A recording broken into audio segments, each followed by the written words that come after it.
అయితే జగన్ చేసిన ఈ కామెంట్స్ కు అంతే ధీటుగా కౌంటర్ ఇచ్చారు సీఎం చంద్రబాబు. అన్ని మతాల విశ్వాసాలను గౌరవిస్తానని చెబుతున్న జగన్ అదే విషయాన్ని డిక్లరేషన్ లో చెప్పడానికి అభ్యంతరం ఏంటి అని ప్రశ్నించారు. ఏ మతానికైనా కొన్ని సంప్రదాయాలుంటాయని వాటిని ఎవరైనా గౌరవించాల్సిందే అన్నారు బాబు.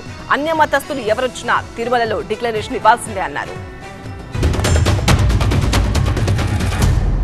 గుడికి పోయే వ్యక్తిని నువ్వు ఏ మతము అని అడుగుతా ఉన్నావు.